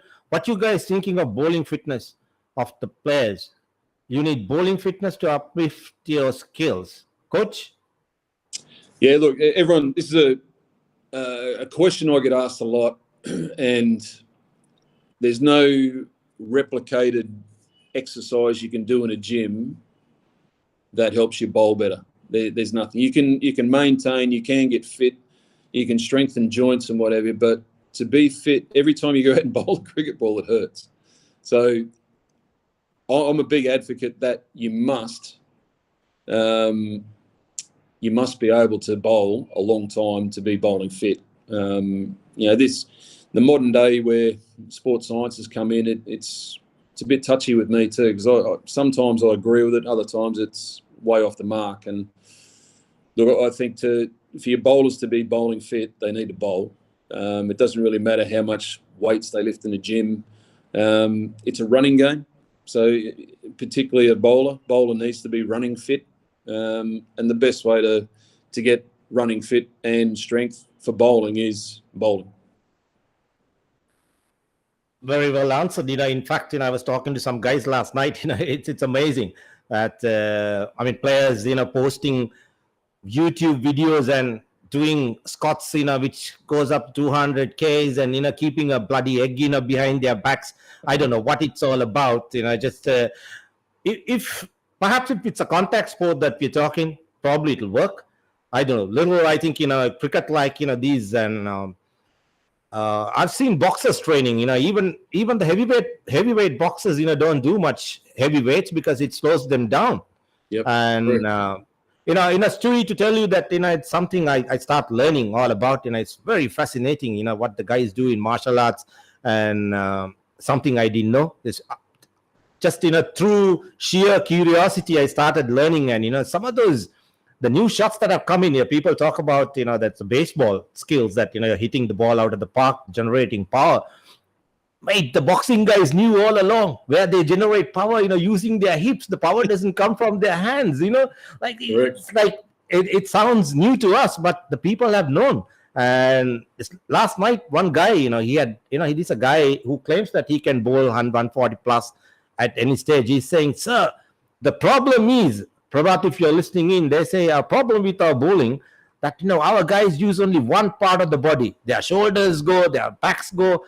If you are to bowl fast, you need to use the whole body, which our guys are not doing. It's an observation.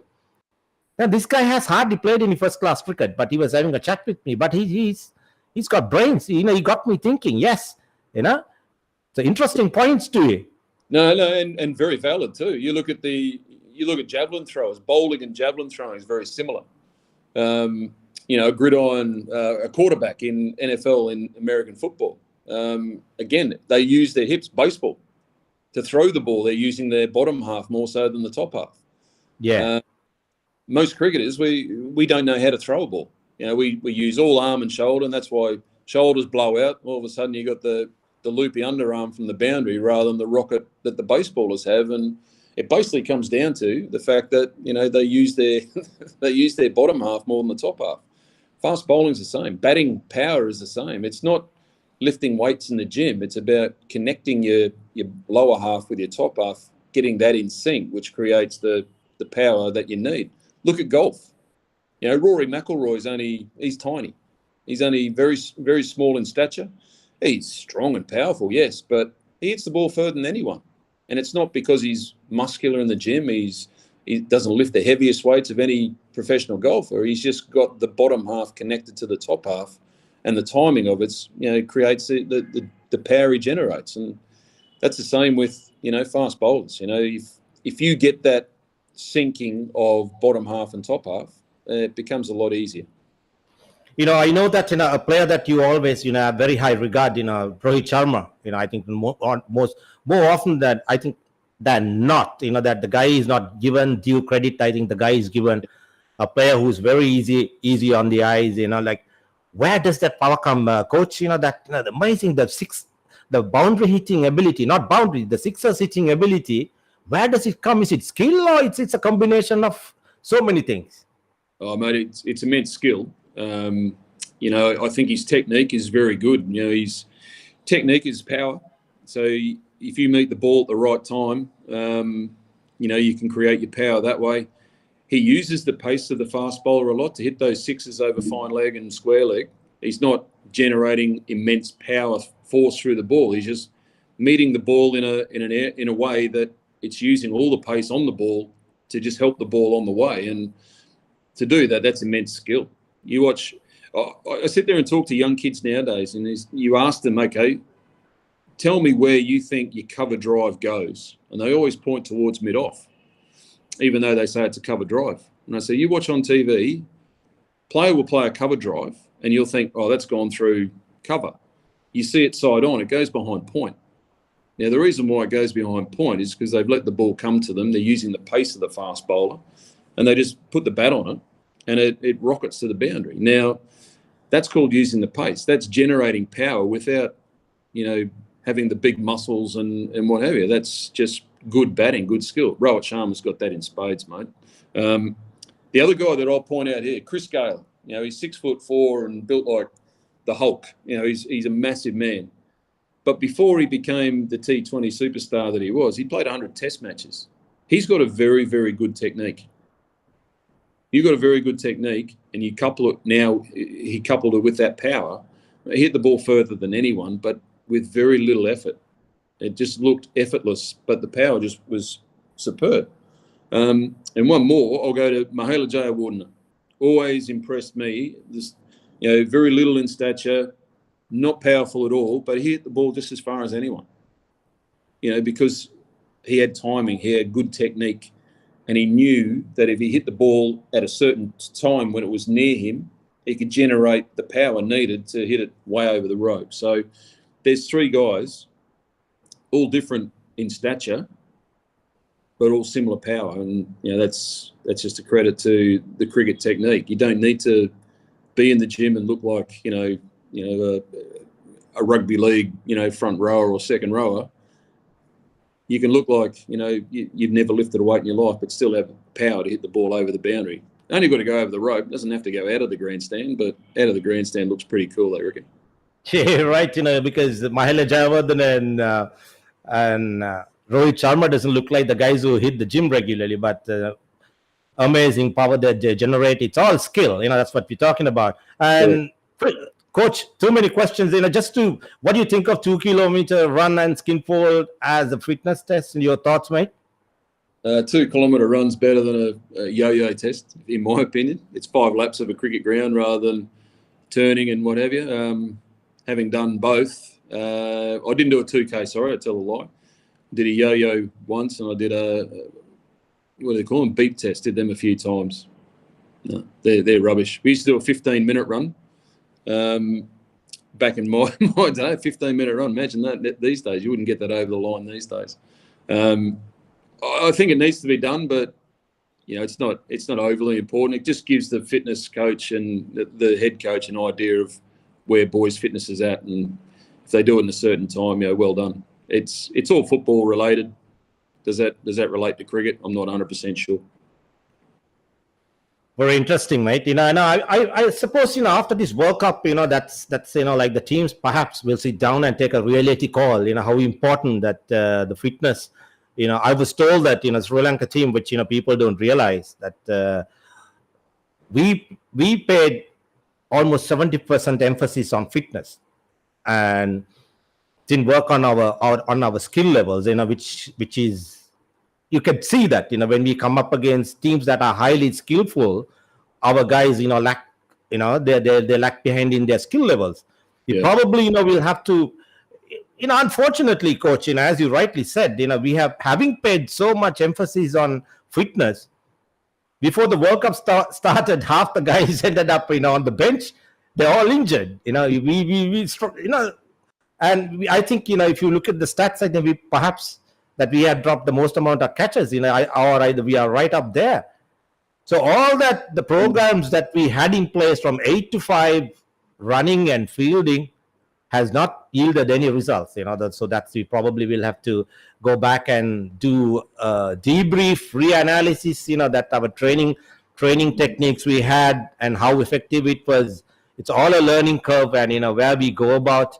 And as you rightly said, that if you keep doing the same things over and over, that will produce the same results. And we'll have, we might have to take drastic changes, do drastic steps to see how we are going to go about in the next 4 years. Coach, how important is the Champions Trophy, and that your thoughts on the ICC conducted tournaments and importance of the franchise tournaments. Oh, look, the ICC tournaments are probably more important than the franchise tournaments for sure.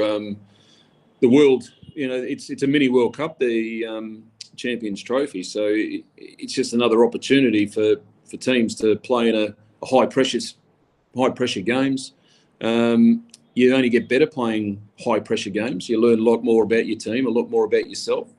So I think that's more important. These T20 franchise tournaments, while they're good fun and they can produce some good cricket, for me it doesn't produce the hard-nosed cricketer you need to play in international cricket. It promotes, failure's okay. If you don't score as a batsman, if you don't score runs in the first game, well, I've got another 6 games to play, and if I score twice, I've done the job. That can be the mentality, and if that's the mentality, that's not setting up a team to do well on the international stage. So I think the ICC tournaments are still very, very meaningful. They've still got a place. So everyone's talking about 50 over cricket dying. It might be. T20 cricket is taking over. Yeah, it could be, but still, I've seen enough cricket in this ICC 50 over World Cup currently to suggest that 50 over cricket's not as bad as what people think.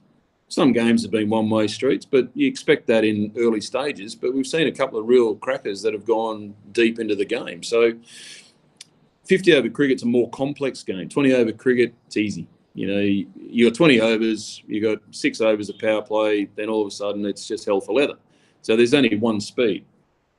Really, you go to 50 over cricket, it's more complex. There's a bit of test cricket, then there's a bit of normal cricket through the middle period, a bit of slow cricket, but then and in the test of endurance as well, I think. Yeah, it is. Yeah, and the last 15 to 20 overs of a one-day game, depending on how many wickets you got in the shed, then you got your T20 explosive cricket.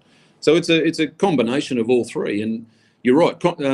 The endurance factor comes into how often can you go out and play good cricket in a tournament, game after game after game after game, and the 9-game phase leading into a semi-final. That's a lot of cricket to be played in a short space of time, and that does test your endurance. It tests your fitness. So this is why fitness is important as well. But I don't think that the ICC can do away with these tournaments. It just helps promote cricket worldwide. Sure. The only thing we can do is probably include a few more nations, maybe in the qualifying process, which I know they do, but it's not highlighted. And mate, I've been to one of those qualification tournaments with the West Indies in Zimbabwe, and it was probably the most intense, nerve-wracking experience I've ever been involved in a cricket tournament. If you lost one game, you had a chance of missing out. Yeah. And that's tough cricket to play, and everyone there is the associate nations are used to that sort of pressure. They do it every other time they go and play one of these tournaments, qualifying tournaments. For a big nation to go back down to that, it's a real eye-opener, and you think, my God, because everyone expects you to win. The expectation of winning is so high. And if you don't, the consequences are drastic, as unfortunately the West Indies have found out this time round. But those tournaments, they're excruciating. They're hard work. So I sympathise with the coaches who have gone through that. Coach, there's another interesting, question, come from Prabhat. The fitness is a measurement to see where the players stand and to improve. Also, that can be varies player to player. Skill levels are the most important. Yeah. Imagine, I was just thinking about it. I was just going to ask you, the current World Cup, where each team has to play 9 consecutive games. Fast bowlers, if you're playing regularly, examples, Bumrahs, Trent Bowles, and the guys who have played. Imagine if the guy plays 9 games. That's in the preliminary round. Yep. And if you advance to the semi-final stage, that's 10 games. That's each bowler bowling 100 overs within a very short space of time. And if you play in the final, it goes up to 110 overs, coach. I think that's a shitload of bowling, mate. That's the what Prabha is saying. The groupings and bowling getting to a rhythm. Yeah. And if you don't have that rhythm, this what Prabhat is talking about. I suppose they are going to break down. If you cannot sustain that kind of intensity, it's not going to be easy. No, 100%. And I'm not saying we should do away with fitness. I'm just suggesting that maybe fitness needs to be done in conjunction with working on your skill. There's ways to do that. We called it disguised running. I've been involved in teams. I was one of them. I hated running, but you throw a football in the mix, rugby ball or football, soccer ball, whatever it might be, you run for 2 hours, no problem. And to me, that's getting some work done, work into your legs, and it's more specific to playing cricket because you've got to change direction. If you're fielding the covers or backward point, you need to be able to be fast and change direction. Very rarely do you just run up and down in a straight line on a cricket field. So to play extra sports like that, I think squash is another one, tennis, where you've got to change direction, move side to side. I think that's more beneficial than just running up and down a field between cones. So look, fitness is massively important. The other thing to consider is the size of the squads at 15 men per squad. That's too short, I think, for me. 16, maybe 17 players each squad, which will then, if you keep progressing, will enable you to rotate your bowlers.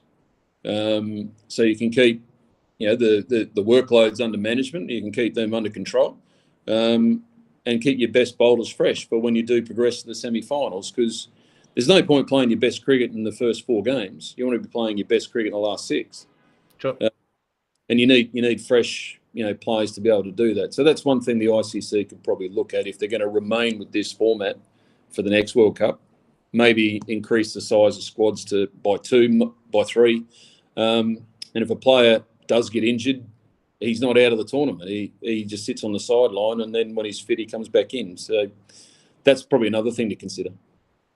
Right. I think, there's an interesting question from Nirmal. Thanks for being there, mate. But Stuart, it says how much of the debacle of Specialist cricket is on the coaching staff and consultants. I think we spoke about it, Nirmal. Stewie, you can correct me if I'm wrong. I think you said that a massive amount of responsibility lies on the head coach. And when the team underperforms, and the biggest share comes to the head coach, becomes responsibility of the head coach. Is that what you said? Isn't that what you said, Stuart? Yeah, it does. The responsibility does, regardless of whether it's right or wrong. I think number one thing, the head coach will be under the microscope. So if he hasn't got full control over what's going on in the team, it's very difficult to put all the onus on the head coach. The players, number one, they're the ones who go out there and play. Coaching, you can't, once the players enter the field, there's not a lot you can do there's nothing you can do to help the situation. That's the frustrating thing about coaching. As a player, you can enter the field and you can make a difference. You can change the course of a game just by what you do, your actions, your abilities. My point was back when we were talking before, mate, the responsibility on the head coach, yes. But if he's not getting the say, if he's not being able to run the program that he wants the way he wants, well, then the responsibility lies with a few more people, not just the head coach. But if you want total autonomy, and the head coach does get that, and the team doesn't perform well, then there's only one person that you can really sit there and look at, and that's the head coach. The head coach will cop it no matter what. But I think if he's not got total autonomy, then there's other factors you need to look at. Coaches are one thing. I think too many cooks. You see support staffs these days, and there's so many people there. And I think that sometimes the message can either get relayed differently or confused when it gets down to the players. And that's a big problem. I think support staffs don't need to be as big as they are. Players don't need that many people around them. Coaches are there to coach. So get the right coaches, get a number that everyone's happy with, and forego with, the 25 that travel with the team. It just seems to be a bit of overkill. You're right. I think the responsibility and the accountability lies with the amount of what can I say? The role that amount of work, the responsibility is vested upon you. The role that you play. I mean, if you are playing, if your role is say substituted, if someone has overshadowed your role, that someone is overpowering, and if your if your role is undermined, and then no point, I think, saying, kill the coach, put a gun on your head, because at the end of the day, you can turn around and say, hey, I was not given a free hand to do what I need to do.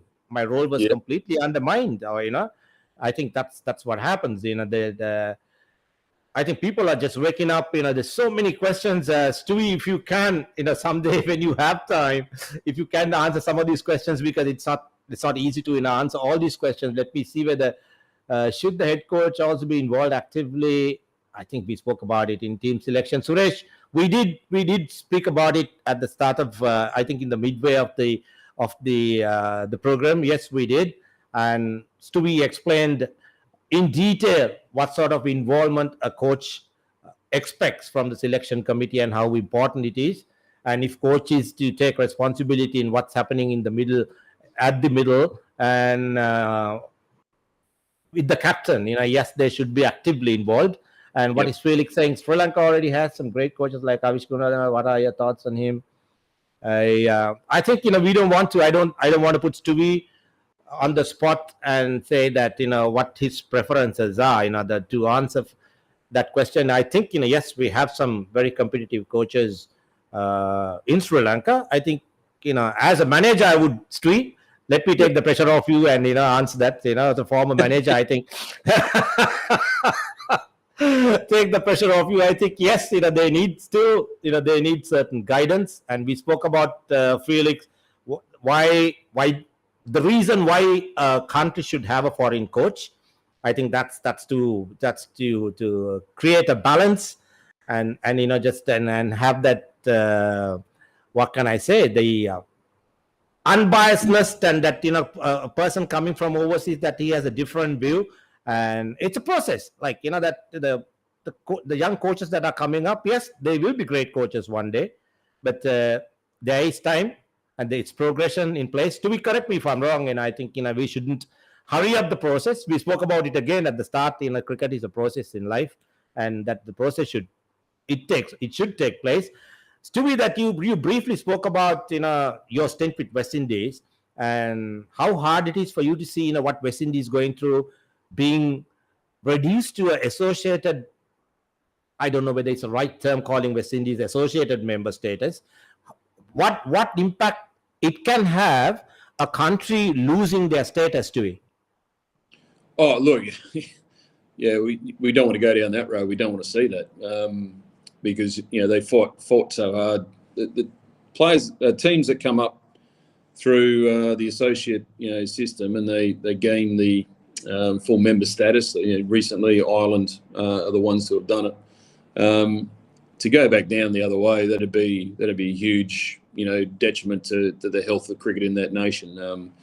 Now, West Indies, the predicament they found themselves in, they didn't play enough of a certain format during the period of time they had.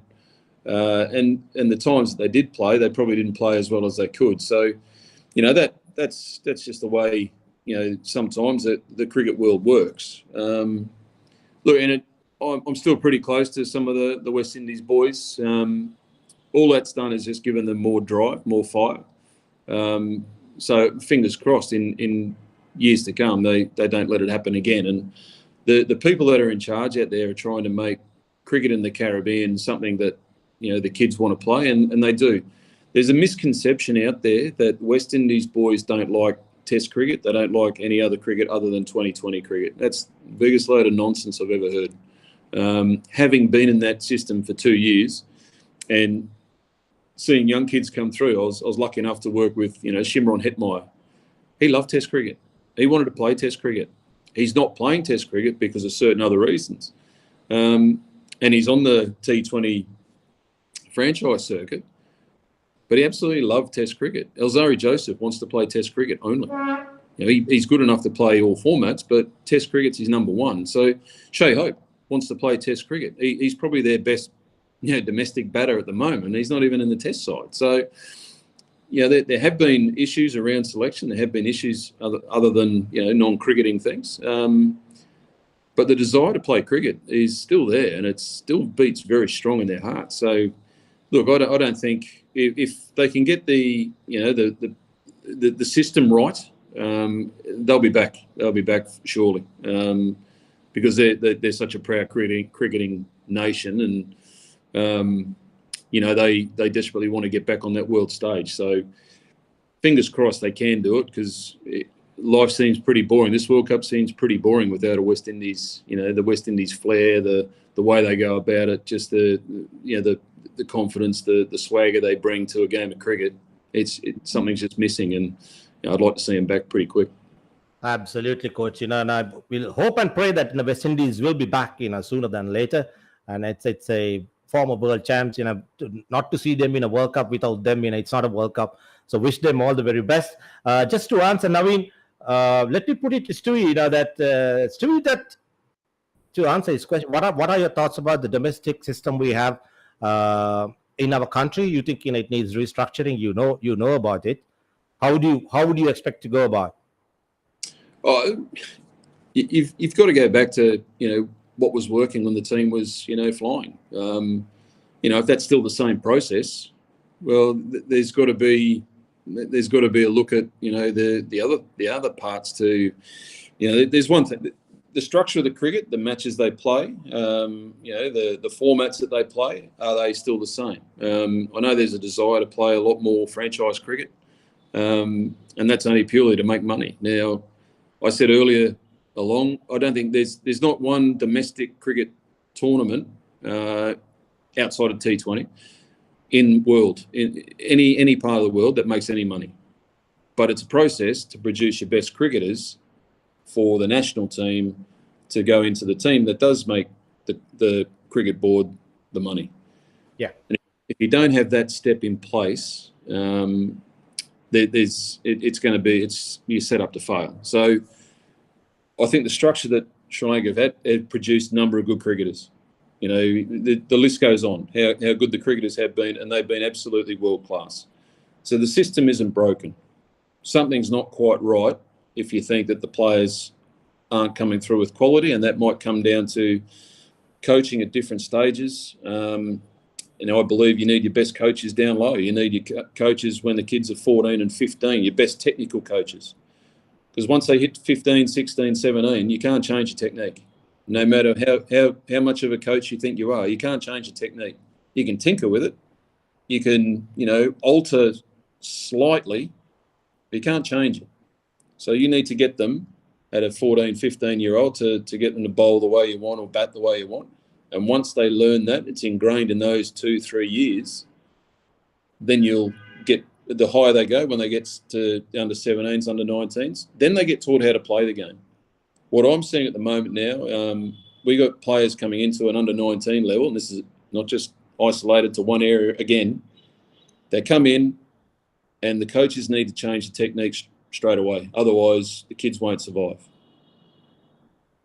That's a big problem. So if you can't teach them how to play cricket, you've got to teach them the basics before they can start learning how to play the game. And they've only got 1 year, 2 years to learn how to do the basics well. Then they're out. And after the under 19s, where do they go?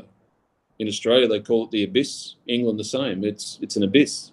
There's nothing there for the 19 to 23-year-old, really, unless they walk straight into a county contract or a state contract.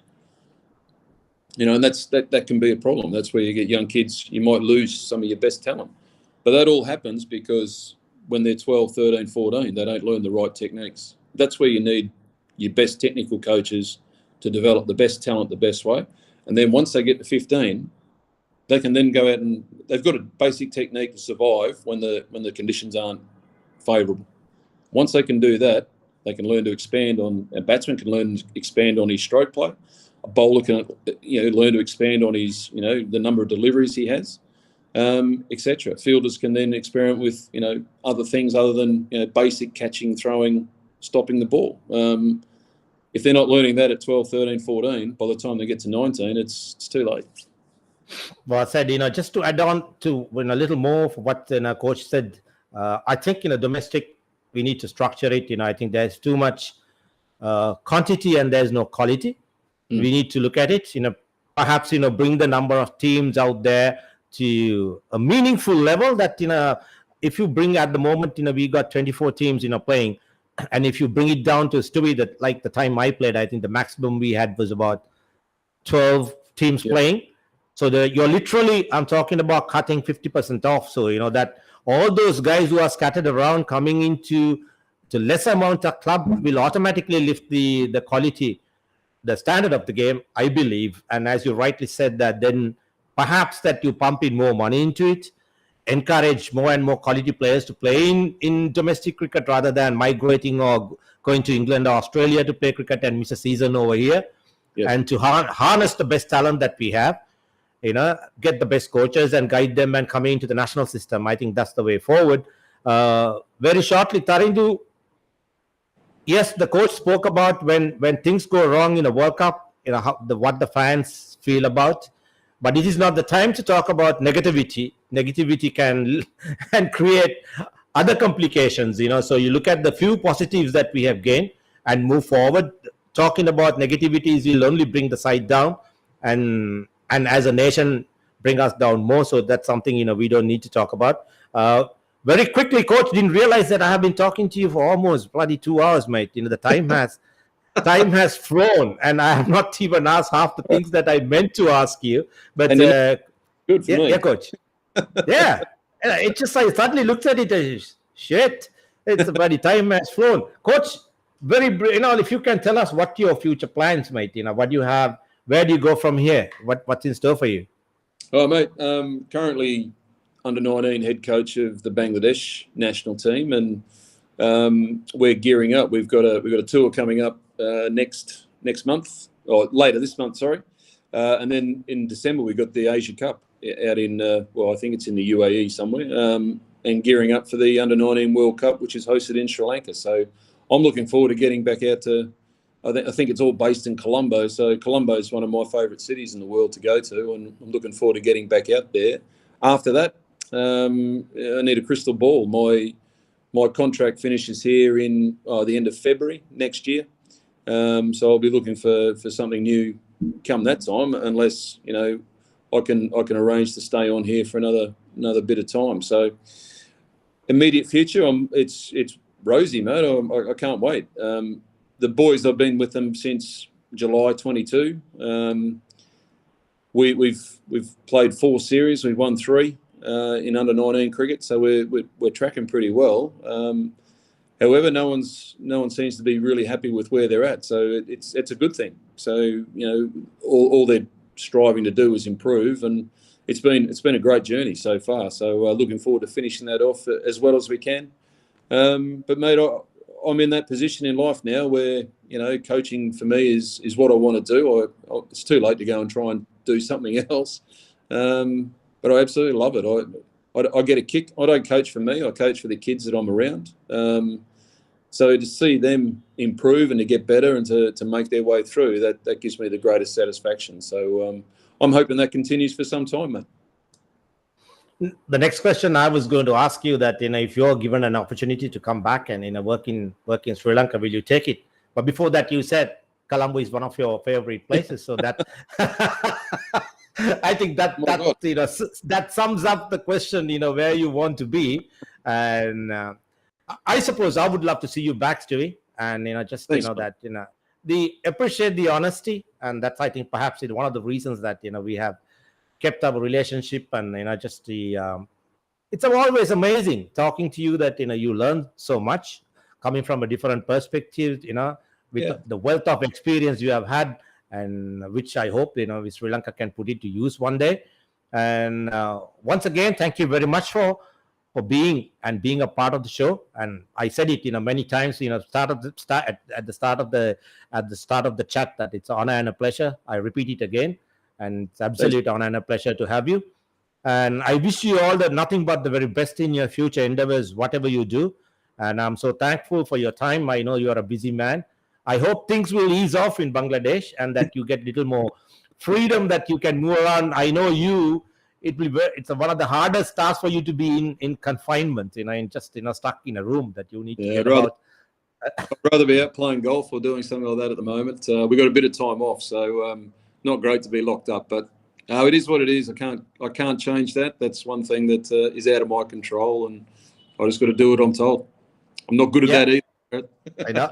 We spoke about things which we can control and the things which we cannot. Uncontrollables, and do the best we can with the controllables.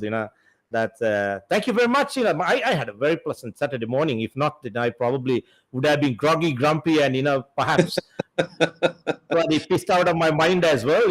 On a Friday night, that gave me clear mind, off off unwanted, no toxins in my body. Feels great, feels, it's always. I think that's what, this podcast does to you, add a few more life, a little few more years to your life, that's doing constructive work. Big thank you to everybody, who kept on watching. It's for the people came in, people came out, but constantly we had so many people watching, sharing their views. And thank you very much for being a part of the show. And Stewie, if you can just glance through some of the questions that we missed, and if you think that it's worthwhile answering, and people would love to hear from you. And so thanks to everybody. Hope you'll have a great weekend, Stewie. And thanks, man. In a little while, that England-Australia game is starting. Yeah, look forward to it. Should be good. Yeah. What's your? Let's hear from the coach. What are your predictions, mate? Whom do you back to win today? See, I'm lucky. I hold both passports, so I sit on the fence, and whoever wins, I live for. Look, I don't know. England need a bit of a pep, and there's no better pep up for them than to play the Australians. And same with the Aussies. The Aussies are playing pretty good cricket at the moment. Missing two key players, but as you said, you've got two quality Stoinis and Cam Smith to come back in. So Cam Green. It looks pretty good. Those replacements coming back in. So look, it's a tight one. I'm going to stick with Australia, but I do it with a heavy heart. I know, mate. Wherever you lay your hat, that's your home. That's your case. Let's put it that way. Yeah. Look forward to seeing you. Mate. We'll have a beer, and thanks everyone for listening, and hopefully answer a few more questions later on. So thanks very much, mate. It's been a pleasure. Stewie, thank you very much, mate. Looking forward to that beer one day. That we'll be talking about it. You, me, Nick Portas, and perhaps Graham Ford and Trevor Bayliss. Okay, let's do it. That's something to live for, mate. That's in my wish list. Someday to. Yeah, forget about Fabi. Forget about good old Fabi. Just to get the whole team back together. It'll be a good laugh. Just excellent stuff, mate. Stewie, thanks a lot. All the very best, and we'll see you again someday in another. And I'll see you soon on the other side. See you, buddy. Thanks a lot. Bye-bye. Thank you, man. See you. Bye. See you, mate. All right, people. That's a wrap. From me, and thanks for being there. That's a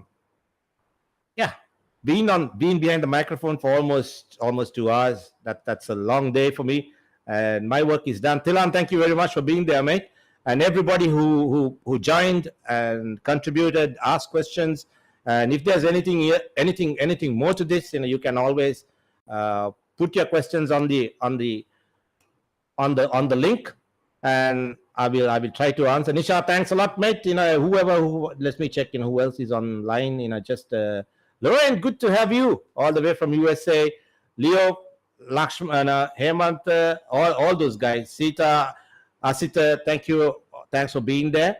Been a long day, and as I said, thanks a lot for your support again. And keep watching, keep supporting, and take care of yourself. Until next time, bye-bye from my end. Have a good weekend.